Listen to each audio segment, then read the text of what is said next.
Thank you all for joining. Hare Krishna. Sukha Sagari, thank you so much for your beautiful bhajans. It's a very special day today. It's the appearance day of Srila Jiva Goswami, the appearance day of Vamana Dev, and the appearance day of Srila Bhakti Charu Swami. So thank you everyone for joining tonight. Thank you. We have special guests tonight. We have His Holiness Giriraj Maharaj, and we have His Holiness Hanumat Prashek as special guest tonight. They will speak. We start with a little program, with a little video. We have the legacy video we show. And after that, we have some glorifications. Then we do Pushpanjali, and we have Artik and Guru Puja. Thank you. I hope you join it's a virtual program, so unfortunately we cannot distribute prasadam in person here, but we have for Sunday, I think there will be prasadam on this. So Hare Krishna everyone, and thank you for joining. Okay, Hare Krishna. So I will be sharing the screen for a short video. Some of you may have already watched the video. The title of the video is Seeking Shelter, the Life and Legacy of Bhakti Charu Swami. There's a devotee in Alachua, I believe. Her name is Krishna Leela Devidasi. She has done this video. She's actually a professional filmmaker, and she had the opportunity of capturing some good video footage earlier in 2020, and she had used that footage to make this video.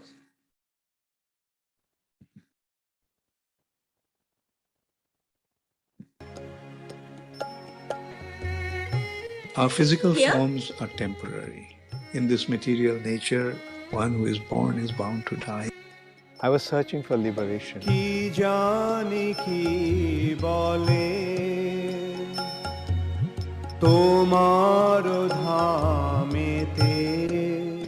When you find something very precious, you want to share it with those who you love. Every time I would speak to him, he'd be in a different country. Everyone that he met, they never forgot him. A warmth of the heart that just really kind of flowed from him. Bhakti means the offering of the heart to the divine beloved, and also to the hearts of all beings. How can I serve you? That was his mood. The melodious voice was a healing balm. He was human art in motion.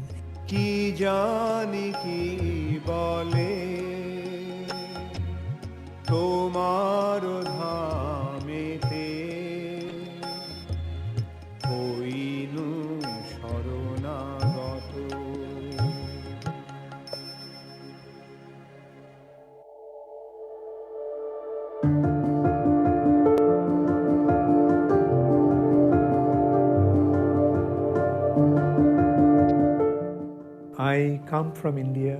My grandfather was a Vaishnava, but my father did not really follow the tradition.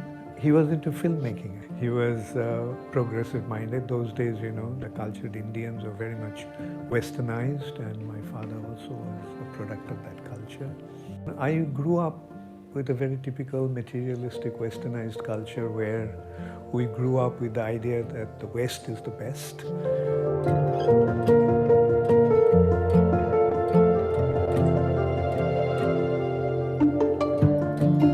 I went to Germany to study, but I kind of dropped out. And there actually I developed my appreciation for Indian culture, and I came back to India. Amar Jiban Sada Paperato Nahiko Punnerole. I was searching for a guru because I was aware of the fact that in order to progress in spiritual life, you need a guru, you need a spiritual master who would guide you. But I was totally disappointed, completely disillusioned, because I couldn't find a single person who I could completely trust and offer myself to. After about 1 year of search, that I decided that I'm not going to search anymore. If I do have a spiritual master, then let him come and pick me up.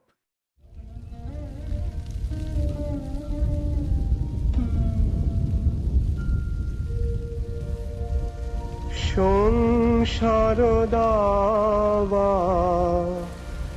নললি ঢালোকা ত্রাণায় কারুণ্য ঘনা ঘনাতাম. From the very first page, I recognized that this is what I was looking for. From that book, I got a very clear understanding of who God is and what liberation actually meant. Prabhupada very boldly declared that if you want to know about God, you can come to me. I can tell you what his name is, what he looks like, what he does, where he lives, and I can give you all information about him. In such clear way, Srila Prabhupada established the fact that God is a person. I knew Krishna from my childhood, but never ever it came with such clarity that Krishna is the Supreme Personality of Godhead. So that is what left a very, very deep impression in my mind.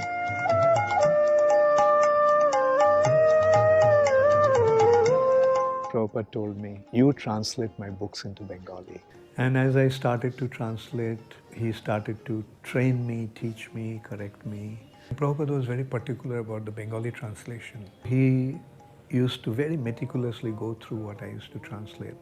And that opened up the gate of my good fortune, because I had the excuse of going to Srila Prabhupada anytime I wanted. So those days, to get near to Srila Prabhupada was practically impossible. It's understandable.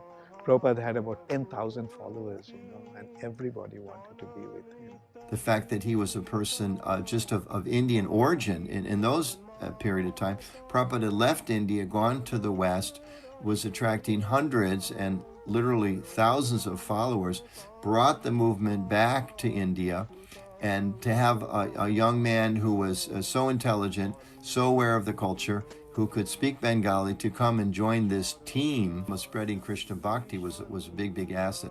And then soon after that, Prabhupada gave me a stack of Bengali letters to reply. Then he gave me a stack of Hindi letters to reply. And then he appointed me as the Secretary for Indian Affairs. And then he allowed me to move into the room next to his. I think in a deeper sense, from a spiritual perspective, Prabhupada clearly could understand this is not an ordinary soul. He's a very advanced person. Even when he first came, his loyalty, his devotion, his understanding of the tradition, his love for Krishna, his desire to make a difference in the world, those were very exceptional qualities. He taught me how to cook, and I used to cook for him. During Prabhupada's last 1 year, I was with him practically all the time. Bande Guru Shri Charanarvindam. After Srila Prabhupada left the planet, I continued to translate. Then in 1987, I got more involved in management. Whatever is needed, we try to do that. Our business is simply to please Srila Prabhupada, please Krishna, and push this movement forward for the benefit of this world.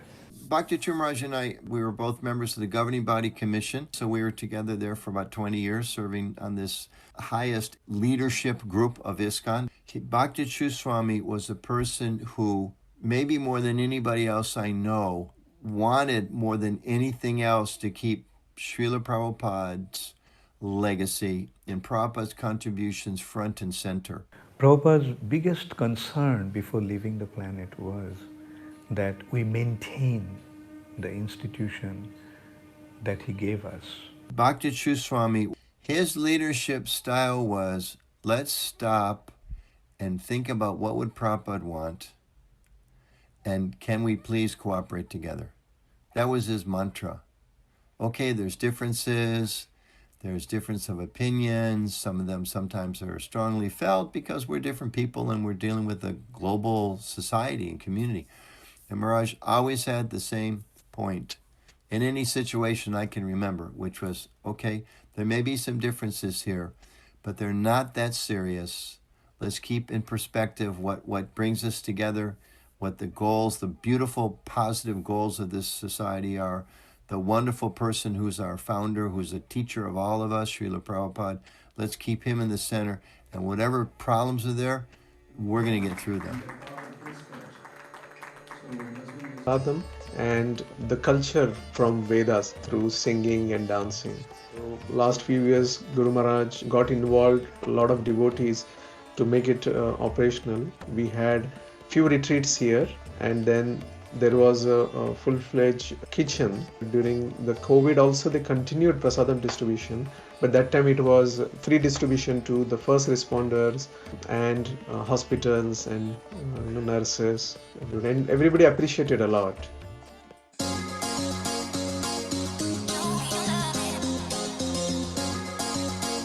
Bhakti Charu Swami used to do preaching in lots of different areas, and one of those was corporate preaching. And you could see he was transforming people. Like, you would watch them and they're like this, they're like... He's incredibly intelligent, and he understands how human nature works and how humans interact with each other, which is an important part of business. But he also understands how the world works. And I come from a trading background, and one of the most important skills in trading is this idea of being equipoised or unemotional in times of stress. So when you're losing money or you're making bad decisions and things are going against you, how do you act in that situation? Being equipoised means you do the right thing at the right time. And he was very equipoised. You know, he was a shining example of that. He had complete control over his senses in that way.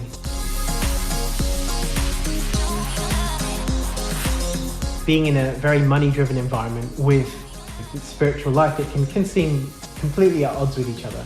You would think they're at loggerheads. And actually, Bhakti Charu Swami is the one that helped me unpack all of it and make sense of it all. The whole point he would emphasize is it's not really what you're doing, it's why are you doing it and who are you doing it for. And he's very expert in understanding people's natures and directing them in the way that is best for them. So he absolutely did that for me. He doesn't care who you are, if you're a big person or a small person, if you're from any background, anyhow. He just cared about you and how can he help you, how can he serve you, particularly in how can he help you develop spiritually. So he would show as much care and attention to an average person in the audience as he would to the CEO of, you know, HSBC. And he met a whole spectrum of people, and he really helped all of them.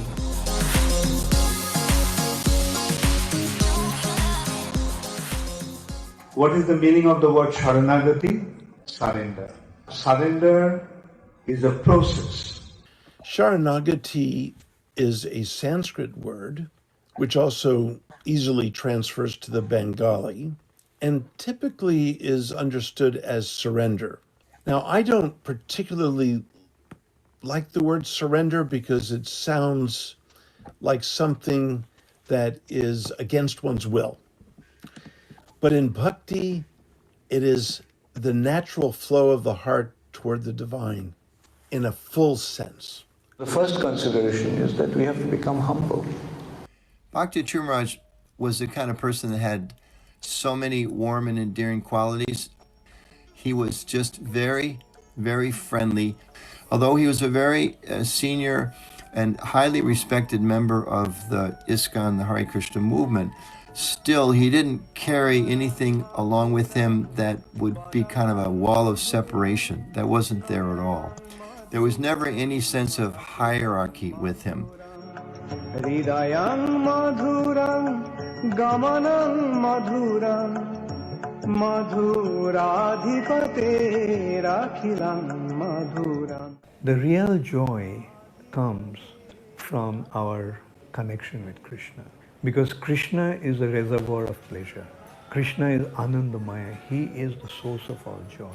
So the best way to derive joy is just by being connected to that, source of joy. He was always happy to be with and to meet and to greet everybody. It's just a warmth of the heart that just really kind of flowed from him.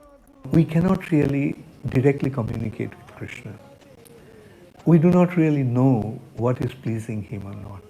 What enables us to please Krishna or see whether Krishna is happy or not is by seeing how his devotees are reciprocating. One of the things that I like to do the most is by serving the devotees, taking care of the devotees. He was so gracious to participate in the United Nations forums, and he became connected to individuals and organizations, imparting wisdom and knowledge coming from the Bhakti tradition. His message was so clear. Love brings people together, and without it, there is no peace. Everyone he met was really touched by him, and he developed lots of friends. In 97 January, we did the first international conference on values for a better world with Bhaktivedanta Institute, and it was actually guided by Bhakti Charu Swami himself. We went on to create various projects to empower people. After so many years, in 2016, we decided that we will institute a special award for Bhakti Charu Swami, who has spent a lifetime spreading values and spirituality among people, which actually promotes peace. The idea to present the award, which was the Global Ambassador of Peace, coincided with the 20th anniversary of Institute of International Social Developments. After the ceremony, we had a launching of his book, The Ocean of Mercy. Bhakti Charu Swami decided he would write his memoirs. And the first person he called about it was myself. I have known Bhakti Charu Swami for several decades. He asked me my advice on how to write the book. From the preface of Bhakti Charu Swami's book, I wrote, "Undeniably, it is love that is the most powerful force in life. And it follows that at the core of all religion and genuine spirituality is some form of love, some cultivation of the heart." So the book title is translated Kripa Sindhu, Ocean of Mercy. And of course, he was thinking of his beloved Srila Prabhupada. But I suggest that in his biography, he really arrives at the Ocean of Mercy in his own heart. While navigating into Prabhupada's ocean, he discovered his own ocean and allowed others to swim in it.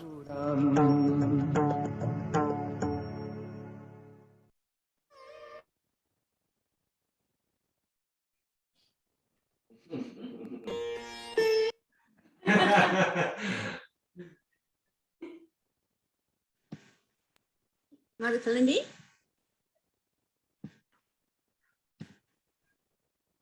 Thank you. We can't hear you. Okay, I think it's up to you. Pronounce the next speaker.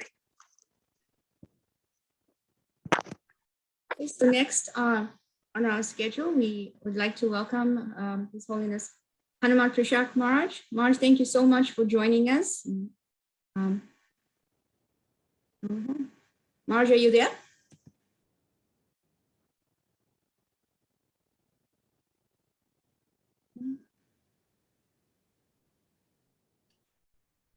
Yes. I had to unmute my microphone. Yeah, we're here. We're just around the corner. Yeah. So it's a very, very beautiful video, beautiful bhajans, And now we're supposed to present something, right? Okay. Can we share? Oh, yeah, we can share our screen. Yes, you can. Yes. Yeah, just a very small function. Panchakalpatarubyascha kripasindubhyevacha patinam pavanebhyo vaishnavebhyo namo namaha. So there's a program's going on here where we're remembering the first year after Prabhupada disappeared, and because of that, we have to be very cautious here because very strong emotional program. But we're remembering is just reminding us in the same way that we felt after the first Tirubhava festival for Prabhupada. I won't even talk about it. And so we have a very nice picture. Very nice picture we found of Maharaj putting garland on Prabhupada. It's very nice. So Vyasa-puja, His Holiness Bhakti Charu Swami, 2021, September 17th. And of course, our humble selves, we're trying to present something. And already you've heard from people, who had so much more association with the Maharaj. And I have the next page. Basically, I'm remembering, five kind of events. And I joined the temple in San Francisco, was there. And then I got initiated, and my name was Hanumat Preshak. And nobody had the slightest idea what it was. Preshaka, they were thinking that meant like Bahusaka, many branched or something, So nobody knew it. So finally, point number one here, Hansaduta came after Prabhupada left. And because of his influence, so many people, very nice people like Bhakti Charu Maharaj were coming like that. Up on the left, we have a nice picture of Hansaduta with Bhakti Bhushan Maharaj and Prabhupada in Germany. Of course, he had some problems, but this is all eclipse his wonderful character. And he was such a gentleman, Hansaduta Swami, in many ways, a very cultured person. And so that was when Bhakti Charu Maharaj came, it allowed him to just manifest his nature as a cultured gentleman, opposed to many of us were just very, very, bestial, Berkeley consciousness.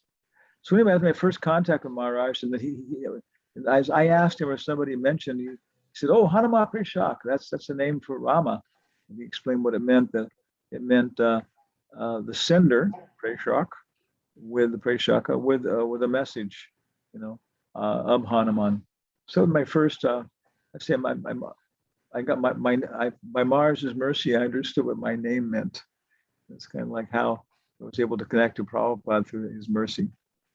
Then sometime later, maybe a year, 2 years later or something, he came back again. Maharaj was visiting again, and we were up at a Treya Rishi's Gurukula, which was a mountain kind of retreat place up in the mountains with a beautiful river going down past it. And so many nice things. And the Treya Rishi was there. And also Bhakti Damodar Maharaj. And I have a picture of Maharaj here as scientist, Dr. T.D. Singh.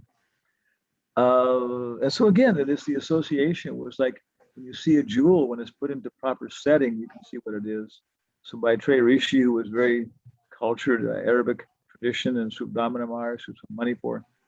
And Maharaj and Bhakti Charu Swami was fitting in so nice, And I remember one thing he said, actually two things, thinking about now. One was he said that, maybe you know this, that he was Prabhupada's secretary, and then Prabhupada was preaching to people, and he asked him, to look up this verse, that verse, and find different things. Then one time after people had left, he said, Srila Prabhupada, I would like so much to learn Sanskrit. Then Prabhupada just kind of brushed it away and said, "You already know Sanskrit." He just waved his hand, but he didn't know Sanskrit. So the next day, kind of a similar thing was happening. He was looking up a section, I think, like a Nectar of Devotion, Bhakti Rasamrita Sindhu. And he said immediately he could understand what the Sanskrit meant. He said it was just like amazing, just, by Prabhupada's mercy, he was just, learning Sanskrit automatically. And I think it was also, he said at the same time, it was kind of out on the porch and for one of the Treya Rishis, little cabins there on the beautiful cabins in the forest, mountains. And he said, one time he said to Prabhupada, he said, "Oh, Prabhupada, they have all these nuclear weapons now in Russia and the United States, and they can destroy the world." And he said that Prabhupada said, "Bhakti Charu, you don't know the power of the demigods. In one day, they stop all the the bad reactions of a nuclear war. And the second day, they make it back to just like it was before. And the third day, they can even make it better." Okay. So then sometime later, because I was my own perspective, well, how do we preach? What should we be doing? We're all kind of, I think, concerned with that. What is Sankirtan mode we can adopt? So I was thinking that Bhakti Siddhanta's responsibility was to show that Vaishnavas are Brahmanas. If you're initiated by proper Vaishnava methodology, it doesn't matter what kind of caste or class or country you come from, you're qualified to worship Shalagram Shila and the deities like that and perform fire sacrifices. So he was a long, hard struggle, but Prabhupada say that Bhakti Siddhanta came out successfully. Then looking at Prabhupada's responsibility was to spread, our literature, our culture in the English language, which of course been spreading it all over the world. And again, a long, hard struggle, but it seems that Prabhupada came out successful. What was our followers of Prabhupada? So I came to the conclusion that we should make movies. Yeah, take the books and then to turn them into so many different kinds of media. And of course, we're still, working with that perspective, taking Prabhupada's basis. And I met Maharaj, and he said, "Yes, that was my conclusion too." So that was another correspondence. I felt a tremendous amount of empathy with him. Other very, very great devotees in ISKCON, I feel like a contrast, which is nice. And we can contrast understanding who we are. But with Maharaj, was more like very sympathetic in his character and mood of working, And then it was much later. It was during one of Prabhupada's Vyasa-puja festivals and Tirubhava festival in Vrindavan. And Maharaj was describing that he, as a brahmachari, he was being sent by Prabhupada from Mayapur to Calcutta to do things and buy things and so on. He said one day he went into Prabhupada's room, just very, very, very, was devastated, and he was crying. And Prabhupada, he said, "Oh, Prabhupada, I'm such a sinful person." And Prabhupada said, "What's wrong? What happened? What did you do?" And he said, "Oh, Prabhupada, every time you send me to Calcutta, I lose control. I'll never do it again. But I just see all these, Bengali sweetmeat shops, and I'm buying sweets and stuff, And I was a horrible person, so follow." And he said that Prabhupada started laughing and said, "Don't worry, it will go away." So I had the same problem, confessing that when I joined the temple, I think Guru Das appreciated that, if you're mental, the sweets and everything else are so even required, sugar in some form.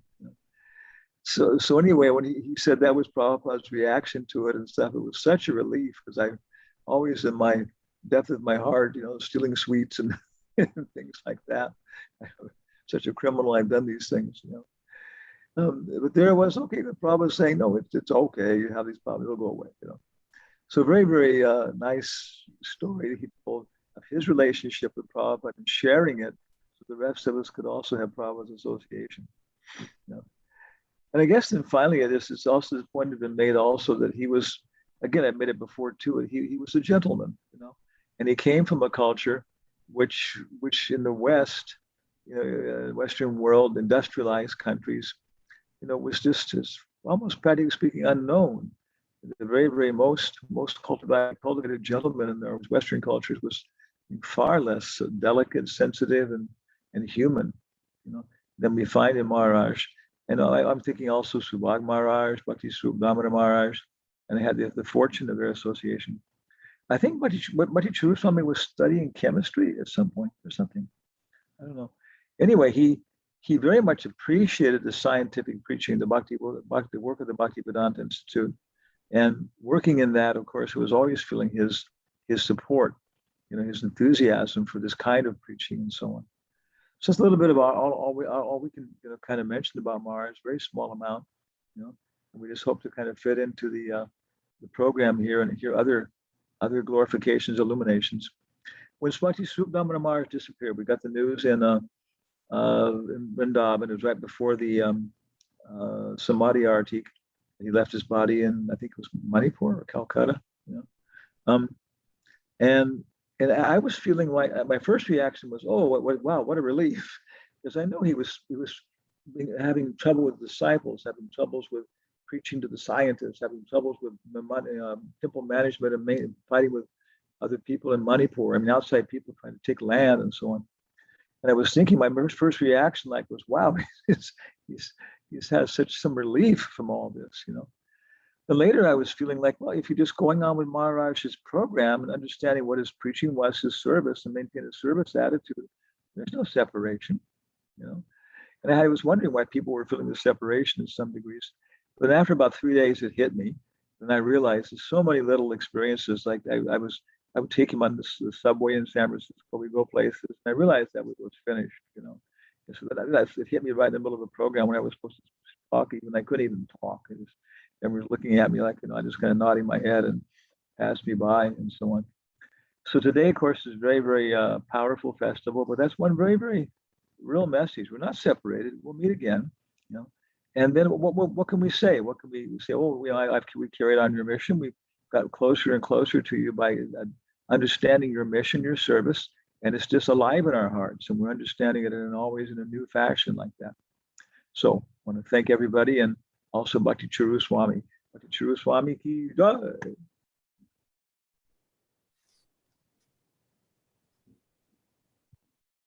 Thank you so much.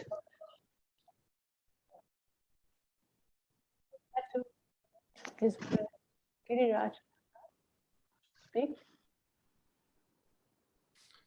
Hare Krishna. Okay. Thank you for.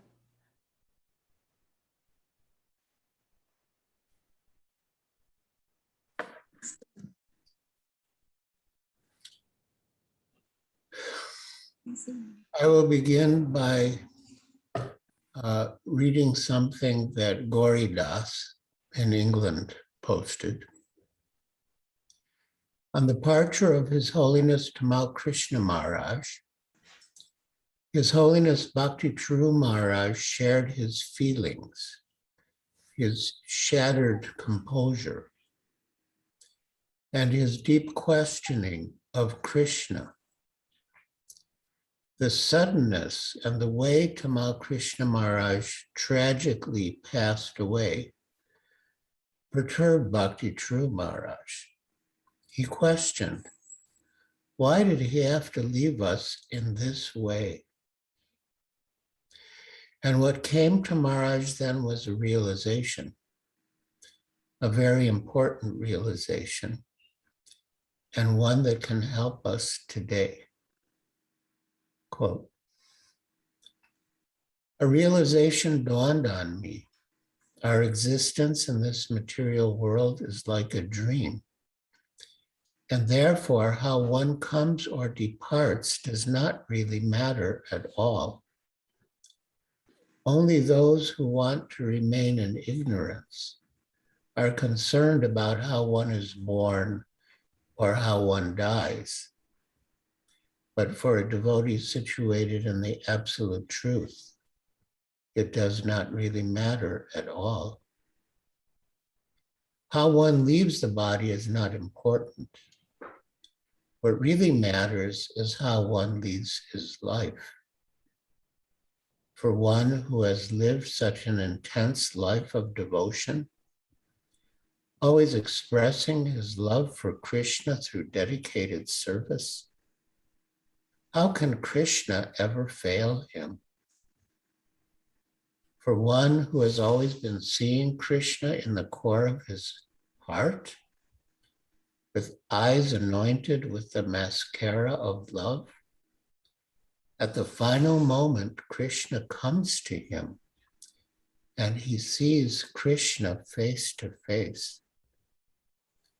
Will he not naturally become submerged in an ocean of bliss? Therefore, how one leaves the body is not important. What really matters is how one develops his love for Krishna.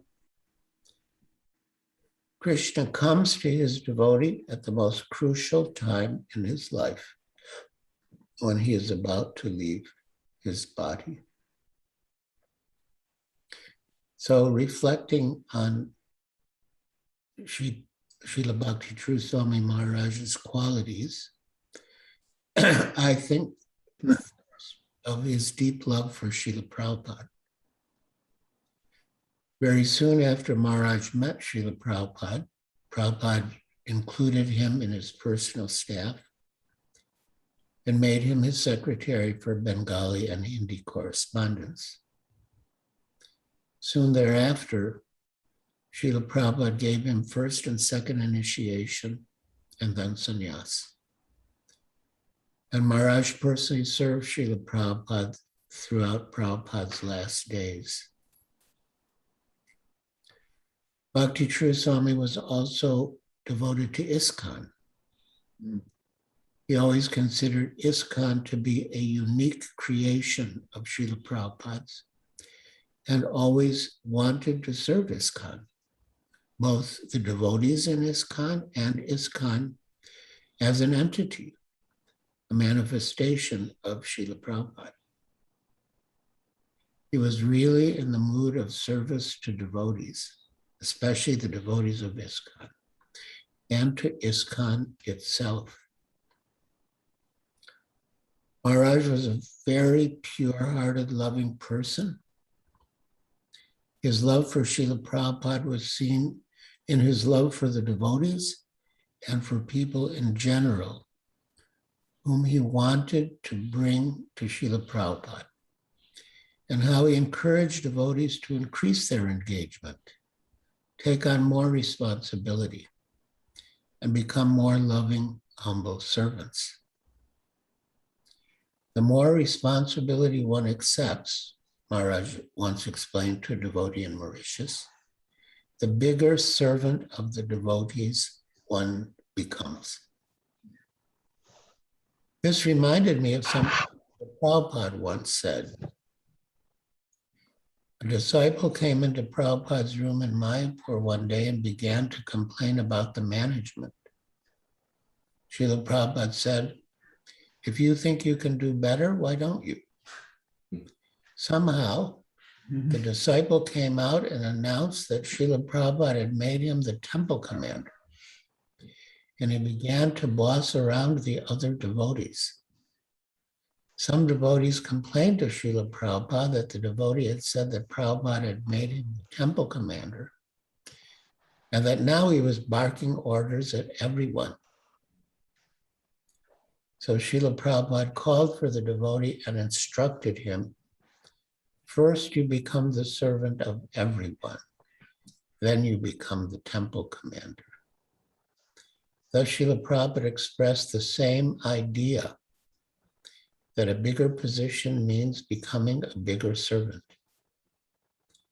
And Bhakti Charu Swami in Parampara had the same understanding. If we listen carefully to all of Maharaj's instructions, we can understand how closely he followed the disciplic succession. Some of his statements were very close to Srila Prabhupada's words, and some took the basic principles that Srila Prabhupada gave and sweetened them with personal realization. Another of the many fine qualities exemplified by His Holiness Bhakti Charu Swami was his offenselessness. He was very careful not to commit any offense against any devotee or any living entity. And if he felt he had committed an offense, he immediately tried to mitigate the effects by approaching the person, apologizing, and asking forgiveness. Somehow or other, he tried to rectify the offense. From our point of view, we wouldn't think he had committed an offense, but within his pure heart, he may have felt that he had, and immediately he would try to approach and please the person he feared he had offended to remove the effects of the offense. Maharaj's heart was pure and very sensitive, full of appreciation for other devotees, and sensitive to his own faults, which again, from our point of view, are deep faults. And that's really the heart of a Vaishnava, full of love and appreciation for others, but sensitive to one's own deficiencies and mistakes. And I think of two verses in the Bhagavad-Gita spoken by Lord Krishna, which to me describe His Holiness Bhakti Charu Swami Maharaj. Bhagavad-Gita 12, 13, and 14. Quote, "One who is not envious, but is a kind friend to all living entities, who does not think himself a proprietor and is free from false ego, who is equal in both happiness and distress, who is tolerant, always satisfied, self-controlled, and engaged in devotional service with determination, his mind and intelligence fixed on me. Such a devotee of mine is very dear to me. As Maharaj always reminded us, we have the wonderful association of devotees in ISKCON. And through their association, we can experience Srila Prabhupada's presence. And along with Srila Prabhupada's presence, the presence of Srila Prabhupada's dear and beloved associate, His Holiness Bhakti Charu Swami Maharaj. Further, we can learn to serve him in separation. As Srila Prabhupada wrote in his dedication to Srimad Bhagavatam, to Srila Prabhupada Bhakti Siddhanta Saraswati Goswami Maharaj, my spiritual master. He lives forever by his divine instructions, and the follower lives with him. So we can live with His Holiness Bhakti Charu Swami Maharaj by serving his instructions, by remembering him, his wonderful qualities, and trying to serve the causes that he held dear to his heart. Personally, I miss him a lot. Fortunately, he came on many occasions to spend time with me at my ashram in Carpinteria, California. In fact,